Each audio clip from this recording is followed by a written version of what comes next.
What is a river for? Well, one answer in a time of climate crisis is that it can be a source of clean hydroelectric power. Of course, there are trade-offs involved in building a hydroelectric plant. You get the energy, sure, but at the cost of disrupting the river and the surrounding ecosystem. But what concerns Martin Heidegger isn't so much this question of trade-offs. He's concerned with the deeper question of what we see when we see a river. And people have seen all sorts of different things when they've looked out at rivers. They've seen a god, they've seen home, they've seen a source of food that nourishes them. If, when we look out at nature, all we see is a source of resources to be exploited, well, Heidegger thinks that would be a damn shame. If you've ever worked for a large organization, you've probably had some contact with a human resources department. It's a familiar phrase, but when you think about it, it's a bit creepy. You know, we talk about forests or mineral seams as natural resources because companies can cut them down, dig them up, and exploit them for the sake of profit. In talking about human resources, does that mean that companies also see people as raw materials that can be exploited for profit or gain? And if you think this is just a bit of corporate speak, think about the way that we talk about ourselves. You might have talked about how your emotional resources are being a bit depleted in a difficult time. Does that mean we're thinking about our own emotions as raw materials that can be exploited to be put to certain purposes? All this talk about inner resources, emotional resources, human resources can sound a bit creepy. But when you think about it, it's not a whole lot better that we talk about the natural environment in terms of resources to be exploited either. The term human resources didn't have the same currency in 1950s Germany that it does today. But if it had, you could imagine that Martin Heidegger might have mentioned it in his essay, The Question Concerning Technology. Heidegger's interest in that essay is not to talk about the particular tools and gadgets that make the modern world hum, but to understand something about the overall orientation to the world that's maybe most manifest in the ways that we use modern technology. And that orientation is one that focuses on grasping and manipulating, one that sees all the entities around us principally as things that are being made available for our use. He calls this general orientation Enframing, das Gestell, and sees it as particularly distinctive of the modern world. For example, he contrasts a hydroelectric dam built on the River Rhine, a river that runs through Western Germany, with a hymn to the Rhine written in the early 19th century by the poet Friedrich Hölderlin. As Hölderlin sees it, the Rhine is a mysterious source of wonder and awe that ties the landscape together and brings the German people into connection with the land. To a hydroelectric engineer, the Rhine is simply an untapped source of power that can be dammed up in order to serve human purposes. Now, Heidegger sees two distinct dangers in the way that technology frames the world for us.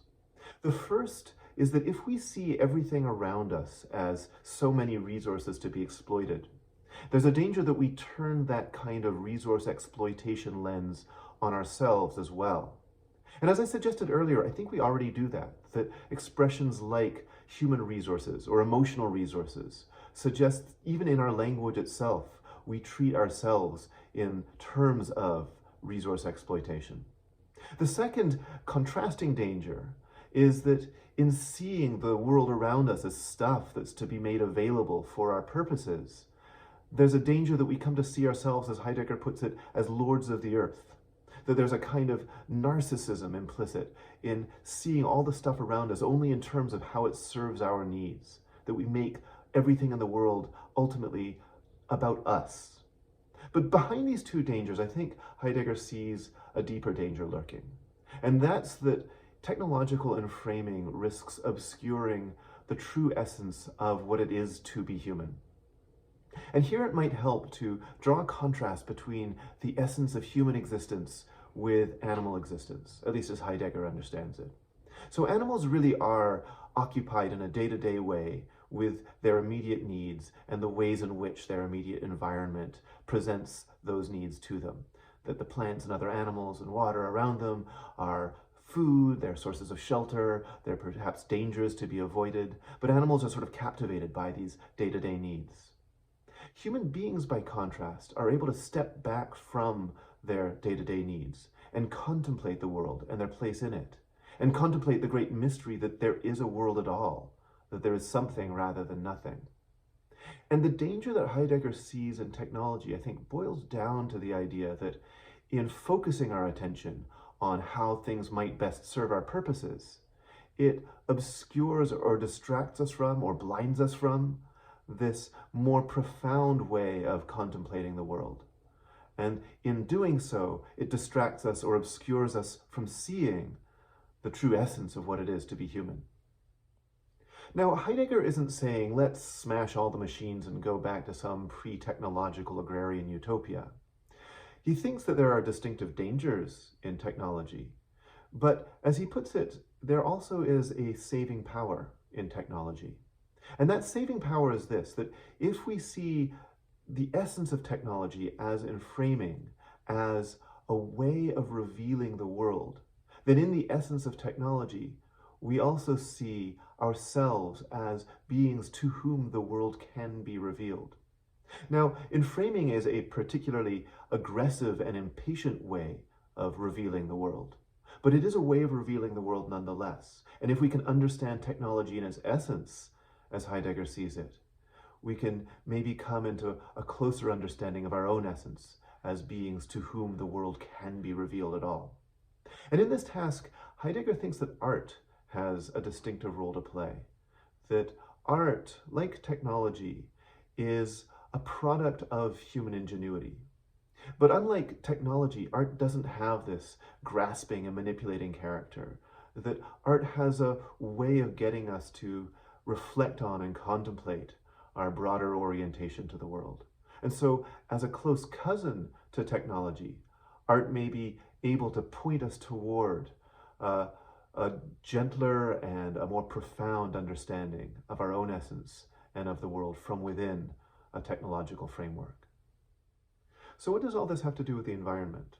Well, for one thing, Heidegger's offering a diagnosis of what's wrong with our current relationship to the natural world, that to the extent that we see everything through the frame of technology, we see the world in terms of resources to be exploited.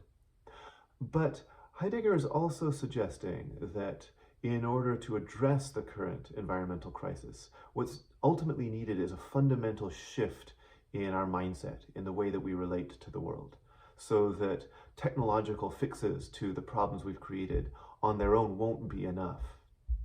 Another way in which this essay is relevant to environmental philosophy is through the influences exercised on deep ecology, a movement that was principally founded by the Norwegian philosopher Arne Næss.